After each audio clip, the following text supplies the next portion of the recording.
wabarakatuh. Perkenalkan, kami dari Fakultas Hukum Universitas Pancasila.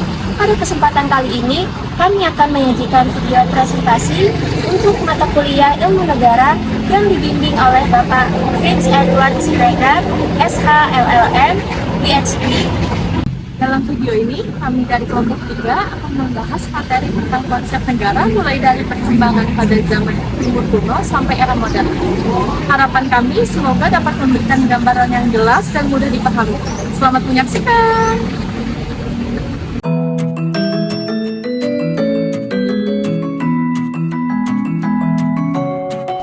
Yang pertama, ada konsep negara di zaman Timur Kuno. Kalau kita balik ke zaman Timur Kuno, kayak Mesir, Mesopotamia, sampai Tiongkok, konsep negara itu sangat dipengaruhi agama dan mitos.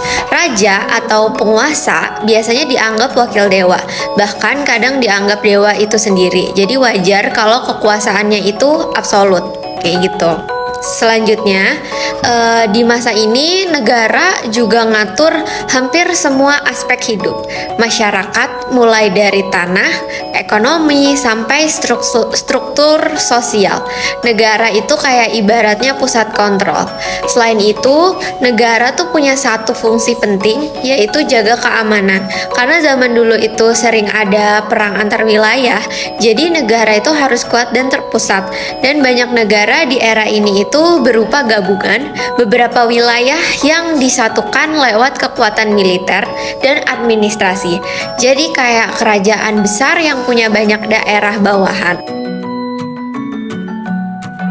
Selanjutnya ada konsep negara di zaman Yunani kuno.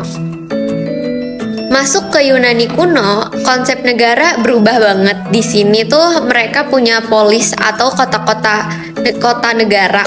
Jadi tiap polis itu punya pemerintahan, hukum, dan identitas sendiri. Penduduknya juga aktif ikut dalam kehidupan politik, lebih demokratis kayak gitu. Ada beberapa tokoh penting. Contoh yang pertama itu ada Solon. Solon itu dia bilang kalau bikin reformasi hukum dan ekonomi, membuka dasar demokrasi. Yang kedua itu ada Cleisthenes, bikin sistem demokrasi Athena yang lebih rapi. Terus abis itu ada Perikles, mendorong partisipasi warga dalam politik. Yang terakhir ada Plato, ngomongin negara ideal yang dipimpin filsuf raja sambil ngasih kritik ke demokrasi. Dari Yunani ini muncul konsep kayak res publika, bahwa negara itu kepentingan bersama. Mereka juga menekankan pentingnya hukum yang adil dan ide pemerintahan campuran biar kekuasaannya nggak numpuk di satu tangan. Yang ketiga ada konsep negara di zaman Romawi kuno. Di Romawi, konsep negara makin berkembang. Cicero ngasih ide tentang hukum alam, keadilan, dan pemerintahan campuran. Dia banyak ngebentuk cara kita mikir negara sampai sekarang. Terus ada Augustus yang bikin sistem pemerintahan baru namanya Principate.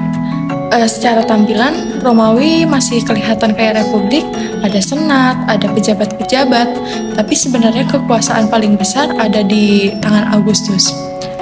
Dia juga ngebangun birokrasi dan institusi negara yang lebih rapi. Dari sinilah negara jadi lebih stabil dan terorganisir. Lalu yang keempat, konsep negara di abad pertengahan. Waktu masuk abad pertengahan, konsep negara agak berubah lagi karena muncul sistem feodalisme. Kekuasaan pecah-pecah, nggak terpusat. Raja punya kekuasaan, tapi bangsawan juga punya wilayah masing-masing. Gereja juga super powerful dan bisa campur tangan di urusan politik. Tokoh-tokoh penting di era ini yaitu ada Thomas Aquinas, bilang negara itu harus ngarah ke kebaikan bersama dan hukum harus masuk akal. Lalu Marsilius dari Padua bilang bahwa sumber kekuasaan tertinggi adalah rakyat, bukan gereja. Selanjutnya, Paus Innocentius III justru memperkuat peran gereja dalam politik.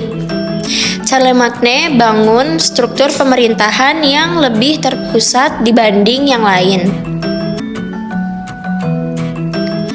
Meskipun ada kekacauan, Feodalisme era ini jadi awal munculnya konsep negara modern, karena mulai ada perkembangan hukum, sistem administrasi, dan identitas politik.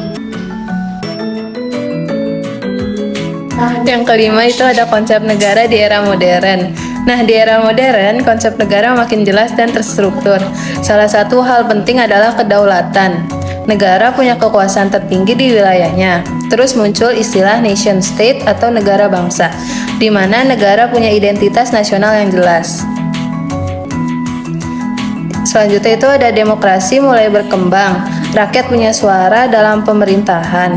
Negara juga mulai berperan sebagai welfare state, yaitu negara yang peduli sama kesejahteraan warganya, nggak cuma keamanan.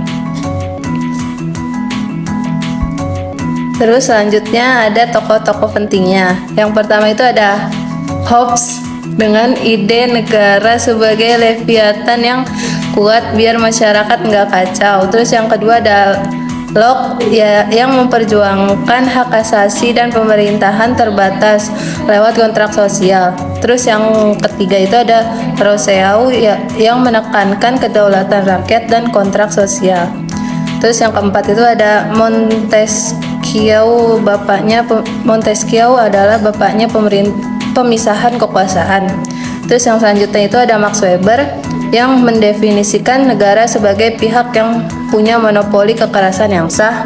Terus yang selanjutnya itu ada Hegel. Hegel itu yaitu yang melihat negara sebagai bentuk tertinggi dari etika dan kebiasaan masyarakat.